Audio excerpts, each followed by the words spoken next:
사람이다. 너희가 어찌 믿음이 없느냐?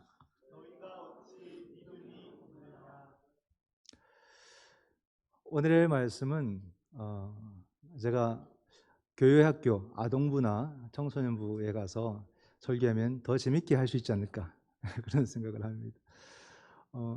제 기억으로는 추억으로는 아동부 또 청소년부, 청년부 다 부서부서별로 좀 저도 많이 해봤는데 사실 뭐 전문적인 어떤 그런 아이들 설교를 많이 안 해봐서 좀 두려움이 있었지만 할 때는 정말 열심히 했던 것 같습니다.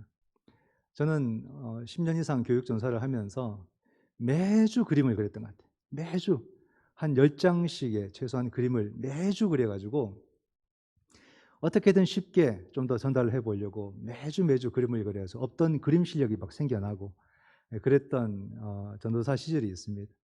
그래서 어떻게든 재밌게 해보려고 노력을 많이 했고요. 또 아이들도 많이 반응을 해줘가지고 안 그리던 그림을 10년 이상을 그렸던 그런 기억도 있습니다. 그러면서 어떻게든 말씀을 제대로 한번 전해보려고 애를 썼던 그런 시간들이 지금까지 쌓여왔다라고 이렇게 생각이 듭니다. 오늘의 말씀에는 어떤 이야기가 있냐면 우리가 그 찬송가를 불렀을 때도 똑같은 본문의 이야기로 찬송가 가사가 쓰여져 있던 그런 내용입니다. 예수님께서 제자들에게 말씀을 하셨어요. 우리가 이 갈릴리를 건너가자, 건너편으로 가자 이렇게 말씀을 하시니까 제자들이 바로 가서 배를 구해 왔습니다. 근데 예수님과 제자들만 있었던 것이 아니라 따르던 무리들이 같이 또 그들도 배를 막 구해 가지고 같이 출발하게 된 그런 상황입니다.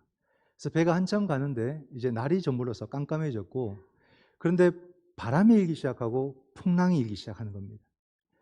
이 상황을 생각해 보면 그냥 쉽게 생각할 수 있는 것이 아니고 굉장히 끔찍하고 공포스러운 상황이죠. 우리가 큰 배를 타고 가도 출렁이면은 겁나잖아요. 멀미도 심하게 하고.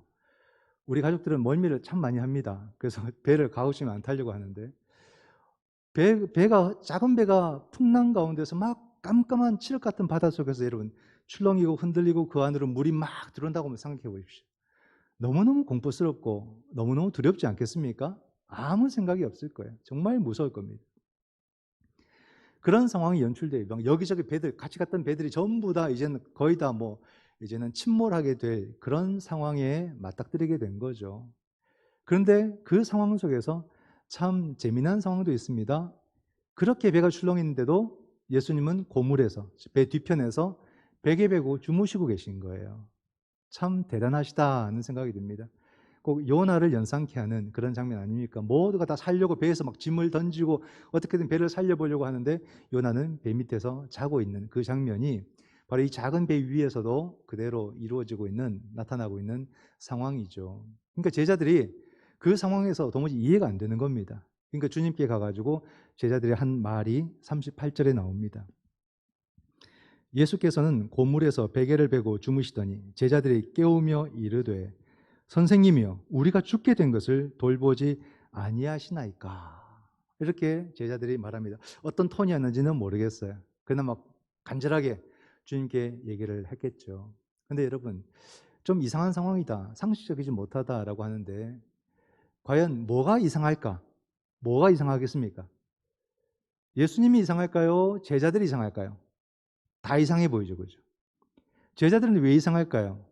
여러분, 이 상황은 어찌 보게 되면 바다에 대해서, 배에 대해서, 항해술에 대해서의 전문가는 예수님이 아니라 제자들이에요, 제자들. 제자들이 어부 출신들이 많고 제자들이 더 익숙하지 않겠습니까? 배를 끌어가는 것, 항해하는 것, 또 어려움을 피해가는 것, 어찌 보면 제자들이 더 많은 경험을 한 거죠. 그러면 그 상황 속에서 도리어 선생을 지키려고 노력을 하고 보호하려고 노력을 하고 배를 어떻게든 살려보려고 애를 쓰고 지혜를 구하고, 그러나 또 최악의 상황이 된다면 어떻게 해야 될지를 도리어 선생에게 알리는 것, 이렇게 하셔야 됩니다 라고 뭔가 말을 하는 것이 도리어 더 상식적인 그런 상황이 아니겠는가. 저는 가능지교회 담임 목사로서 여러분들에게 책임을 지고 말씀을 전합니다. 그리고 여러분들에게 성경을 가르치고, 이게 저의 영역이고 또 저의 책임이라고 믿습니다. 하기 때문에 저도 막중한 그런 부담감을 안고 말씀도 준비하고 이것을 제대로 준비하기 위해서 애를 많이 쓰죠. 이건 저의 영역이기 때문에 그런 겁니다. 어떻게든 여러분들이 이곳에서 말씀을 들어도 어디서라도 결코 뒤처지지 않는 하나님 말씀의 영적인 지식들을 알아가고 배워가고 삶 가운데로 가져가는 그런 말씀이 되기 위해서 정말로 많은 고민도 하고 기도하고 또 책도 보고 많은 시간들을 보내고 있거든요. 그게 제 영역이기 때문에 그렇습니다.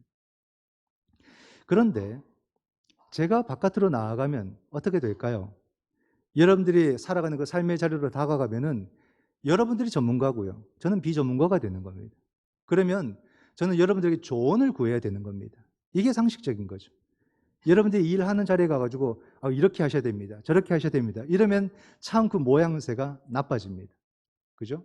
여러분들이 가르쳐 주시는 대로, 여러분들이 안내하는 대로 따라가는 것이 자연스러운 모습이 되는 거죠. 이것을 우리는 상식이다 이렇게 말을 합니다. 근데 오늘의 말씀은 그렇지 않다는 거예요. 그런 상식에 어긋난 모습이 나타나는 거죠. 그러면 이것이 잘못되었다는 얘기겠습니까?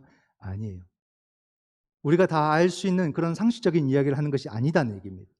바로 그것을 넘어서는 다른 메시지를 오늘 이 말씀이 우리 가운데 주고 있다는 것을 우리는 짐작해 볼 수가 있습니다. 그것이 39절에 나옵니다. 예수께서 깨어 바람을 꾸짖으시며 바다더러 이르시되 잠잠하라 고요하라 하시니 바람이 그치고 아주 잔잔하여지더라. 그죠? 파도가 막 출렁이어서 배가 다 이제 파선하게 될 그런 상황이 막 벌어지고 있는데 예수님께서 잠잠하라 고요하라 이 두 마디에 모든 상황이 딱 정리가 돼 버리는 거예요. 이건 뭘 보여줍니까, 여러분? 예수님이 바람도 바다도 파도도 모든 것을 다스리시는 분이라는 사실을 그냥 그 한마디로 보여주는 장면입니다. 너무나도 놀라운 그 장면이 여기서 나타나고 있어요. 예수님이 자연을 다스리시는 분이라는 사실을 오늘의 이 이야기가 그 한 절에서 다 보여주고 있습니다. 이와 유사한 이야기가 성경에 또 있죠.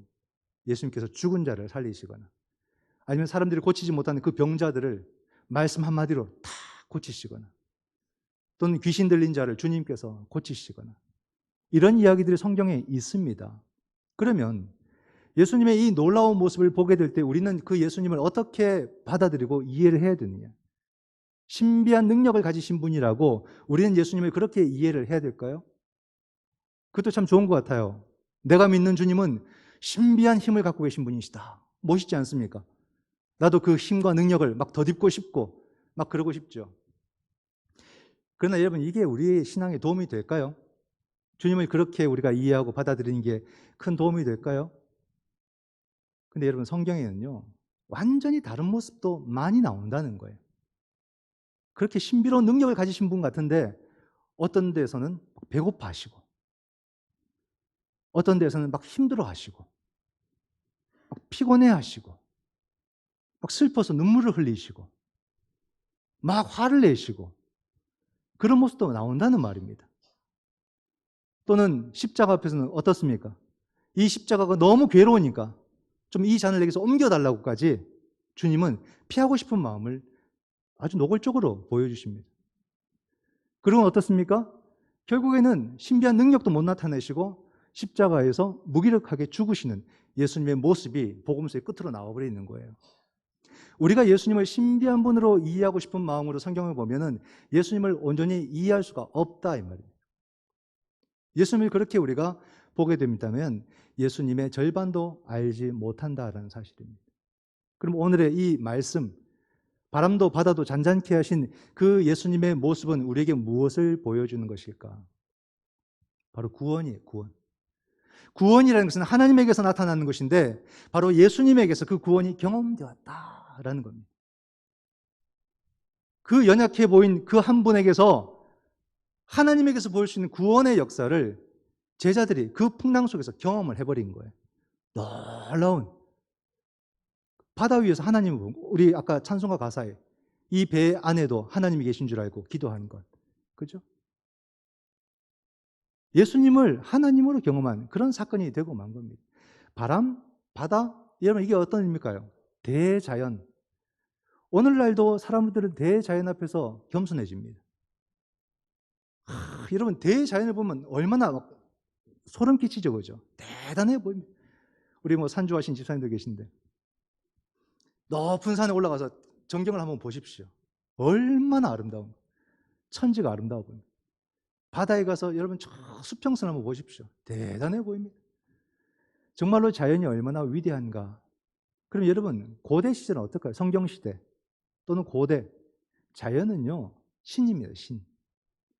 바다의 신, 바람의 신, 태양의 신, 거의 신으로 섬기지 않습니까? 그런데 지금 주님께서 말씀하시는 가운데 그 대자연이, 신과 같은 그 대자연이 그냥 하나의 피조물임을 그대로 보여주는 거예요. 아주 겸손한 모습으로 주님 앞에 순종하는 모습을 그대로 보여주는 거예요. 그 대자연, 신과 같은 대자연은 생명을 구원하는 그런 능력의 존재가 아니라 피조물이며 구원은 오직 예수 그리스도에게 있다. 이 사실을 보여주는 겁니다. 우리는 구원의 주제를 다양한 곳에서 찾고 싶은데 구원이라는 이 주제는 오직 예수 그리스도 안에 있다.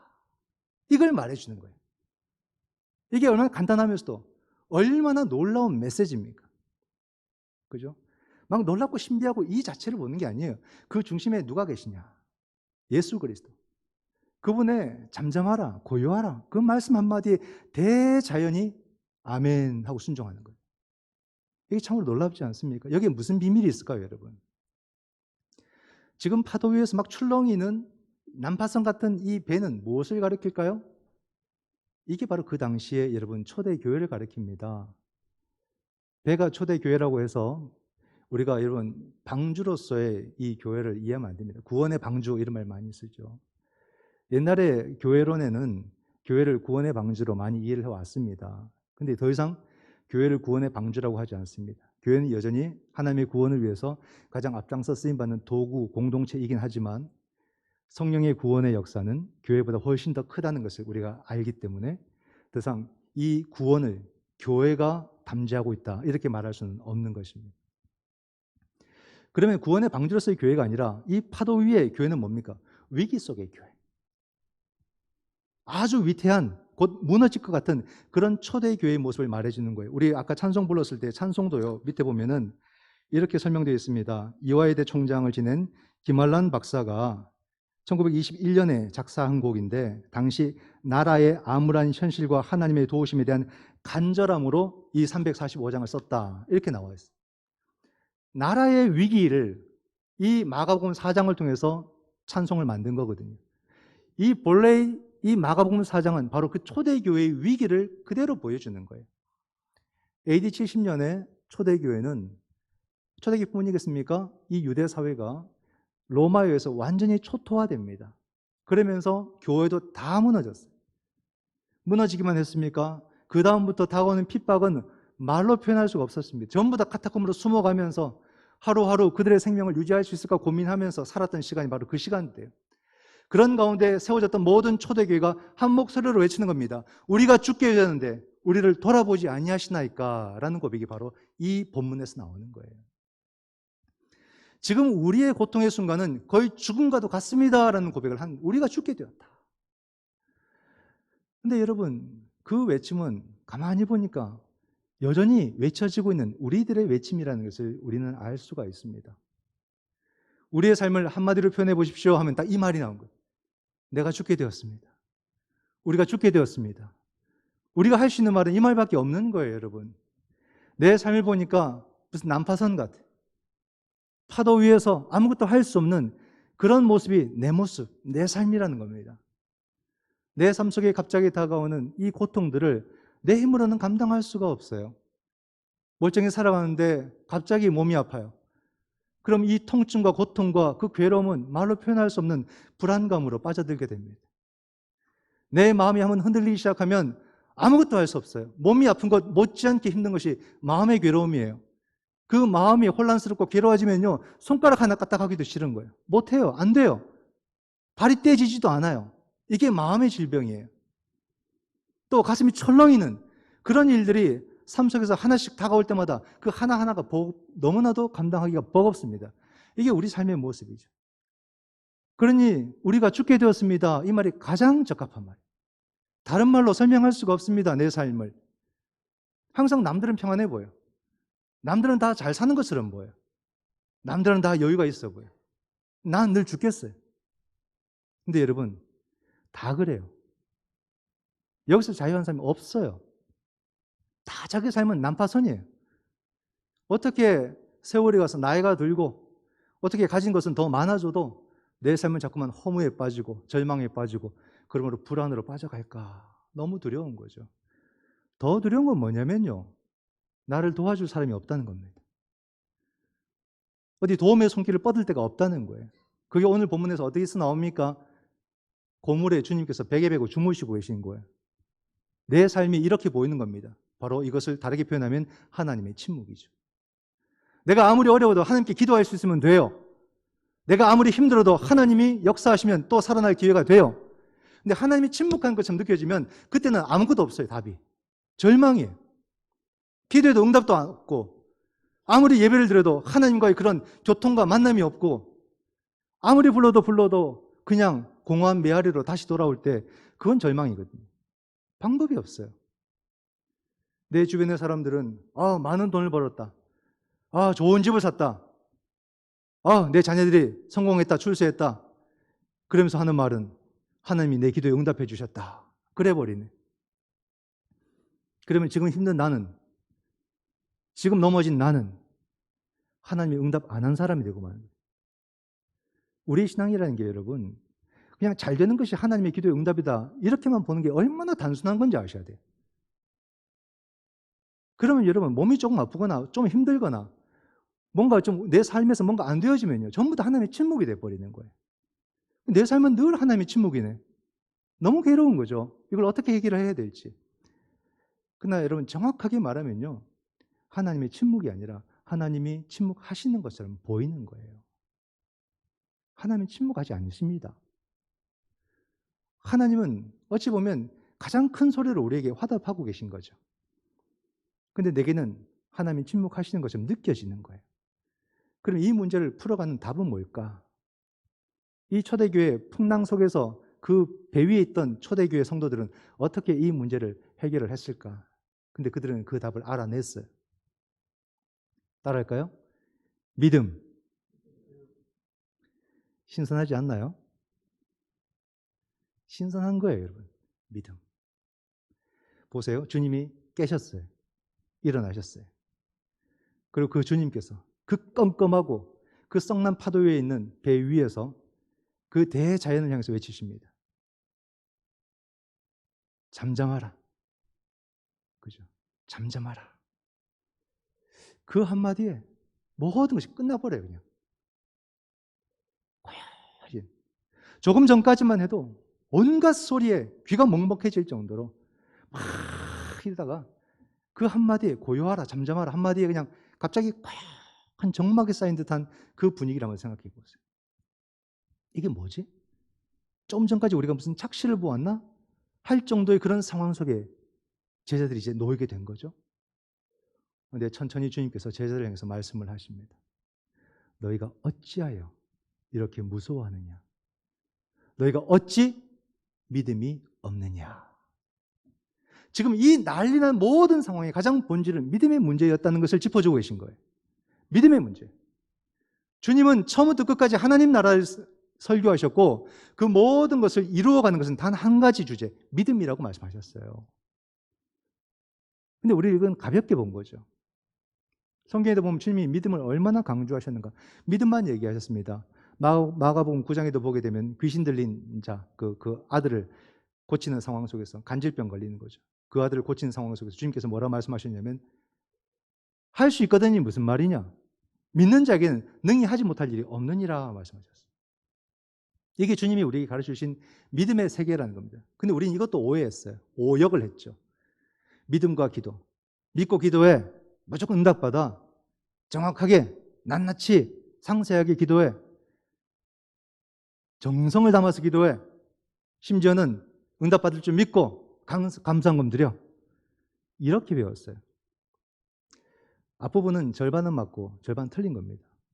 어떤 면에서 맞는 거냐면 기도는 구체적이어야 됩니다. 기도는 구체적이어야 돼요. 근데 그 구체적이라는 것이 숫자를 말하는 게 아닙니다. 기도의 목적과 방향이 선명하게 세워져야 된다 이 말이에요. 기도라는 것은 구체적이어야 됩니다. 근데 그 기도는 하나님에 대한 것이에요. 기도는 하나님에 대한 것. 나의 기도 제목의 나열이 아니라 기도는 하나님에 대한 것. 여러분, 우리 하나님께서 내가 10가지를 구해야 되는데 9가지만 구했다고 한 가지를 안 주실 분입니까? 그런 하나님이 아니시단 말이에요. 우리는 그런 분께 기도하는 게 아니다 이 말입니다. 우리가 구체성을 갖고 기도하면 그에 필요한 모든 것을 하나님이 허락해 주시는 거예요. 그럼 우리는 그 은혜를 누리는 거예요. 내가 너무 괴로워서 정신이 혼미한 가운데서 하나님은 내 울부짖음을 들으시고 내게 필요한 모든 것을 주시는 분이 하나님이세요. 그게 믿음의 기도예요. 근데 물 떠다놓고 기도하는 것처럼 그런 인간적인 기도를 우리가 가르치고 기도를 잘못 오용하는 것, 대표적인 기도의 오역이다. 그럼 믿음이 뭐냐? 믿음은요, 여러분, 나의 어떤 모습을 말하는 게 아닙니다. 이 사람의 신실함, 이 사람의 대단함, 이 사람의 헌신, 이런 게 아니에요. 믿음은 하나님에 대한 신뢰를 믿음이라고 하는 거예요. 당신은 하나님을 얼마나 신뢰하십니까? 신뢰도 그냥 신뢰가 아닙니다. 신뢰의 내용이 있어요. 하나님을 생명의 주라고 믿는 것, 이게 신뢰예요. 하나님이 바로 생명의 본질이라고 믿는 것, 이게 신뢰예요. 그럼 속으로 그렇게 생각할 수 있습니다. 당연히 믿죠, 그렇게. 당연히 믿을까요? 믿으면 참 감사한 일이고요. 근데 우리의 삶은 그 반대의 모습을 보여준다는 겁니다. 하나님을 생명의 주라고 굳건히 신뢰하는 것이 아니라 바로 염려와 불안에 떨며 살아가는 우리들의 모습을 우리는 나타내 보이고 있다라는 사실이에요. 생각해 보면 하나님을 믿는 우리가 이렇게 사는데 하나님을 알지 못하고 믿지 않는 사람들 도대체 어떻게 살아갈까 싶어요. 그 근원적인 두려움을 어떻게 그들은 감당해낼 수 있을까 싶어요. 늘 예수 그리스도를 믿고 늘 예배 자리에 나가고 늘 기도하는 우리도 불안에 떨어서 늘 조마조마 살아갔는데 하나님을 알지 못하는 자들은 도대체 어떻게 살아갈까 싶어요. 여러분, 인간은 참 불안한 존재입니다. 늘 불안에 떠는 존재예요. 염려와 걱정에 휩싸여 사는 사람들입니다. 그 폭풍에서 벗어나지를 못해요. 세상도 이것을 압니다. 그래서 이것을 이용해서 많은 돈들을 벌지요. 기업을 한번 보세요. 물건을 만들고 물건을 팔 때는요, 바로 우리의 불안 심리를 이용합니다. 우리가 TV를 켜면 꼭 정규 채널 다음에는 뭐가 나옵니까? 홈쇼핑. 그 다음에 또 정규 채널. 이게 다 반복되게 돼 있어요. 우리가 번호로 안 누른다는 걸 알아요. 그냥 채널 건너뛰기로 누른다는 걸 압니다. 리모컨 갖고. 그러면 홈쇼핑, 홈쇼핑, 홈쇼핑 계속 나와요. 빨리 지나가야 되는데 거기 멈추는 사람들이 많아요. 홈쇼핑이 딱 멈추고 조금만 더 보게 되면 우리는 어떤 행동을 하고 있냐면 이미 손가락이 가고 있어요. 구매. 그죠? 왜 이런 작용이 나오는지 아십니까? 바로 우리의 불안 심리를 건드리고 있기 때문에 그렇습니다. 곧 마감 임박했습니다. 이 시간이 지나면 더 이상 구매를 하지 못합니다. 그 멘트를 반드시 날립니다. 그럼 내게 필요 없는데도 나는 사야 되는 거예요. 그 압박감에 사게 되는 거죠. 그리고 홈쇼핑을 가만히 한번 보세요. 얼마나 많은 이 식품들을 파는지, 그리고는 이걸 안 먹으면 곧 내가 큰 병에 걸릴 것처럼 이야기를 합니다. 또 사게 되는 거죠. 그죠? 또 이걸 먹으면은 내 노년에 건강하게 살 수 있을 것처럼 그렇게 이야기를 합니다. 또 사게 되는 거예요. 다 우스갯소리 같지만요, 전부 다 우리 불안 심리를 이용해서 물건을 팔고 있는 겁니다. 불안만 조금만 한번 조장해 보세요. 사람 움직입니다. 반응합니다. 어떻게든 그것을 갖게 됩니다. 사실 교회도 이 불안 심리를 참 많이 이용했었어요. 한국교회가. 성도들의 그 불안 심리를 이용해서 교회에 나오게 하고 더 많은 일을 시키기도 하고 더 많은 헌금을 내기도 했던 것이 한국교회의 과거였습니다. 물론 지금은 많이 반성을 했고 더 이상 그렇게 성도들에게 설교하지는 않습니다. 간혹은 있겠지만 더는 그렇게 신앙을 가르치지는 않아요. 근데 예나 지금이나 똑같이 불안 심리를 건드리는 사람들이 있습니다. 누구냐면 이단들이죠. 계속해서 그 불안 심리, 14만 4천 불안 심리를 막 이렇게 조작해가지고 그 공동체를 못 벗어나게 또는 그 공동체로만 들어오게 만드는 것이 이단들의 모습이다. 이런 인생이 불안한 가운데서 보십시오, 여러분.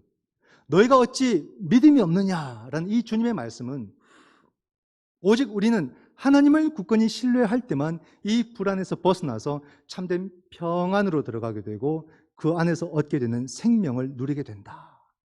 이게 주님의 메시지예요.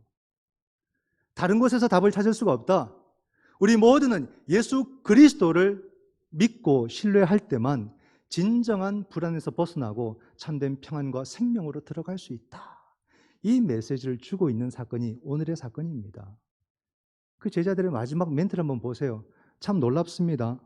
41절 말씀을 보면 그들이 심히 두려워하여, 보세요.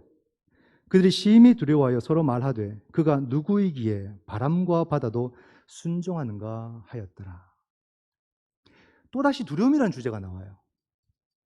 이 제자들은 예수님의 행동과 예수님의 말을 통해서 두려움의 대상이 바뀌어버린 거예요. 무엇을 두려워해야 될지를 알게 된 거예요. 믿음이 회복되었다 이 말입니다. 놀라운 거죠. 그들은 더 이상 출렁이는 그 파도 속의 배 가운데서 그 바다와 그 상황을 무서워하는 것이 아니라 그 모든 것을 단숨에 정리해버리신 하나님의 아들 예수 그리스도를 새로운 두려움의 존재로 안게 되었다. 놀라운 영적인 진리가 있습니다. 예수님을 두려워하는 사람은 세상을 두려워하지 않습니다. 이걸 정확하게 기억하십시오. 이 말씀을 두려워하는 사람은요, 절대 더 이상 사람을 두려워하지 않습니다. 이게 놀라운 거예요. 예수님을 두려워한다는 것은 또 다른 공포를 안는 게 아니에요. 거룩한 두려움. 그것은 바로 모든 것을 다스리시는 그분을 만나는 두려움이기 때문에 바로 이 두려움은 찬양이 되고 찬송이 되는 거예요. 창조주에 대한 찬양이 주님에 대한 거룩한 두려움이다. 우리 주님을 거룩한 두려움으로 맞아들이는 사람은 이제는 인생의 모든 두려움에서 벗어나서 하나님이 주신 참된 해방과 평안과 생명으로 들어가기 때문에 그것이 바로 생명의 경험이 된다는 사실입니다.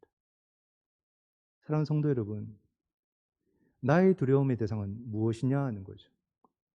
지금 내가 직면한 내 현실과 내 상황이 더 이상 두려움의 대상이 되어서는 안 된다. 이 가운데에서도 오직 나의 두려움의 대상은 예수 그리스도 한 분밖에 없음을 믿으시기 바랍니다. 우린 주님을 너무 쉽게 생각해 오지 않았습니까? 우린 주님을 너무 쉽게 생각하지 않았습니까? 늘 은혜 주시는 분, 늘 내 편, 한없이 기다리시는 분, 그렇게 생각하지 않았습니까? 그러니 은혜의 가치를 잃어버리죠. 내 주님을 가장 거룩한 두려움의 존재로 우리가 안게 될 때에 내 삶의 모든 상황들은 정리가 되는 거예요. 그 가운데서 진짜 평안을 누린다는 게 뭔지를 알게 되는 것이고 그 평안을 지나가서 이제는 생명이 무언가를 알게 되는 것입니다. 오직 우리는 예수 그리스도를 믿는 예수 그리스도의 제자로서 거룩한 두려움의 대상이 우리 주님이 될 때에 여러분의 삶 속에 평안과 생명의 은혜가 넘치는 그런 믿음의 사람들이 될 수 있기를 주님의 이름으로 축원드립니다. 아멘. 기도하겠습니다.